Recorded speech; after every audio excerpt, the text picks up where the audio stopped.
Paper. Part এ দুইটা part থাকবে। কয়টা পার্ট? দুইটা। পার্ট এ তে রিডিং টেস্ট তোমার হচ্ছে 70 মার্কসের পরীক্ষা হবে। রিডিং টেস্টে আবার দুইটা। আমরা ছোটবেলায় তোমরা পড়ছো না সিন প্যাসেজ আনসিন প্যাসেজ? জি। এখন একটা দেখো, এটা হচ্ছে সিন কম্প্রিহেনশন আর এটা কি আনসিন প্যাসেজ। তো রিডিং টেস্টে আবার কয়টা পার্ট থাকবে? দুইটা পার্ট। তাহলে এটা কোন পার্টের অংশ? রিডিং এর। কত মার্কস থাকবে? 70 মার্কস। এর প্রথম প্রশ্ন এমসিকিউ থাকবে। কয়টা থাকবে? 7টা। দুই নম্বরে কি থাকবে? Answering question. কয়টা থাকবে? 5টা। টোটাল মার্কস কত? 2 মার্ক। 3 নম্বরে কি থাকবে? Gap filling. টোটাল মার্কস কত? 5। তাহলে এই যে এমসিকিউ, অ্যানসারিং কোয়েশ্চন এবং হচ্ছে গ্যাপ ফিলিং, এই তিনটা কোন অংশের মানে কোনটার অংশ? Scene comprehension. এইভাবে পরীক্ষা হবে এসএসসি। কথা বুঝতেছো? জি। বা তথ্যকে ট্রান্সফার করতে হয়। কথা বুঝতেছো? জি। এটাতে কয় মার্ক থাকবে? 5 মার্ক। তাহলে প্রতিটার জন্য মান কত? 4 নাম্বার। তাহলে 4 নাম্বার প্রশ্নের নাম কি? একটু সবাই খুলিয়ে বলো কি হবে? Information transfer. কয় মার্ক? 5 মার্ক। এটা কোন মানে কিসের অংশ? আনসিন। আচ্ছা, আনসিন মানে কি? এটা মানে বইয়ে নাই, অন্য জায়গা থেকে মিলিয়ে দিবে বা বিভিন্ন জায়গা থেকে কারেকশন করে দিবে। আর সিনটা হচ্ছে এই যে তোমার যে বইটা আছে, তোমরা এই বইটা পাবা। কথা বুঝতেছো?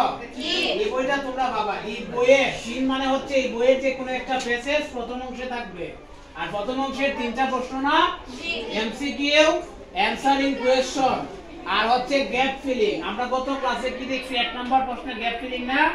ইংলিশ সেকেন্ড পার্টে সেম ভাবে এখানেও থাকবে। আর এই বইটা তোমরা পাবা। বইটা সবাইকে দেখাও। এই যে এই বইটা। কথা বুঝতেছো? আচ্ছা, তাহলে এখন দেখো, তারপরে 5 সামারি। কয় মার্ক থাকবে? আচ্ছা, রাইটিং সামারিতে কি ফেসেস তুলে দেওয়া যাবে? না। সামারি মানে কি? সারাংশ। আর রাইটিং মানে কি? লেখা। তাহলে সারাংশটা লিখতে হয়। একটা বাক্য পড়ে তুমি কি বুঝতে পারছো এটার অল্প কিছু সংখ্যক লিখবা। কথা বুঝতেছো? এটাতে কয় মার্ক থাকবে? 10 মার্ক। তারপরে কি? ম্যাচিং মানে কি? আমরা কত ক্লাসে ইংলিশ সেকেন্ড পার্টে কি পড়ছি? একটা টেবিল পড়ছি না? ম্যাচিং মানে টেবিল থাকবে। কয়টা থাকবে? 1 মার্ক। তো 5 একে কত হলো? 5। তাহলে 6 নাম্বার পর্যন্ত বুঝতে পারছো? আচ্ছা, এরপরে বলো রিঅ্যারেঞ্জ সেন্টেন্স। রিঅ্যারেঞ্জ সেন্টেন্স মানে যে কোনো একটি গল্পকে উলটপালট করে দিবে। যে কোনো একটা গল্পরে কি করবে? তুমি এটাকে সাজিয়ে লিখবা। সাজিয়ে লিখবা। এখন রিঅ্যারেঞ্জ লেখার এই যে অনেকে এইভাবে তোমরা পাইছো না? এই যে A B C D E F মানে এইরকম এ বি সি ডি দেওয়া থাকবে নিচে নিচে।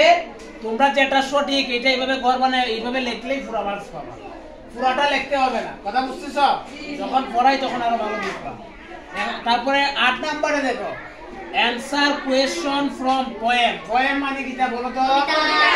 পোয়েম মানে কি? কবি। পোয়েট মানে কি? কবি। আর পোয়েম মানে কবিতা। অ্যানসার মানে কি তা? উত্তর দিবা। কোয়েশ্চন প্রশ্ন। ফ্রম। ফ্রম মানে কি? থেকে। কোথা থেকে? কবিতা থেকে। কয়টা প্রশ্ন? 5টি। কয়টার মধ্যে? 8টি। তাহলে এনি 5 আউট অফ 8 মানে বুঝাচ্ছে 8টা থেকে যে কোনো 5টি হবে। এটা তাহলে অ্যানসার কোয়েশ্চন দেওয়া কবিতার মধ্য থেকে 8টি প্রশ্ন থাকবে। তা থেকে তোমাকে 5টি প্রশ্নের উত্তর দিতে হবে। আচ্ছা, এটা বুঝতে পারছো? জি। 9 নাম্বার দেখো, বলছে answer question from story. Story মানে কি বন্ধুরা? বলো, স্টোরি মানে কি? গল্প। তাহলে গল্প থেকে সেম প্রশ্ন। কয়টা থাকবে? 8টি। আচ্ছা, তাহলে মার্কটা একটু আমরা কি করি, এখানে এই মার্কগুলো দেই নাই। তাহলে এখানে হলো 7 আর 10 কত? 17। 17 আর 5 কত? 22। 22 আর 5 27। 27 আর 10 37। 37 আর 5 42। 42 আর 8 50। 50। তাহলে আর 10 কত? 60 আর 10। তাহলে এই দুইটাতে কত থাকবে? এই দুইটাতে কত? শুধু এই দুইটাতে কত থাকবে? 30 মার্ক। তাহলে তোমার হচ্ছে পার্ট এ রিডিং পার্টে কয় মার্ক থাকবে? 70 মার্ক। 70 মার্ক বুঝতে পারছো তুমি? কারো প্রশ্ন আছে? কারো প্রশ্ন আছে 70 মার্কসের সিলেবাসের মধ্যে? কেউ বুঝতে পারছো না এরকম কেউ আছো? তাহলে টোটাল প্রশ্ন কয়টা থাকবে? 1 থেকে 9টা। সবাই বলো, তোরে বলো 1 থেকে কয়টি? 9টি। এটা কোন অংশে? রিডিং অংশে। কোন অংশে? রিডিং অংশে। টোটাল মার্কস কত? 70 মার্কস। এটা বুঝতে পারছো?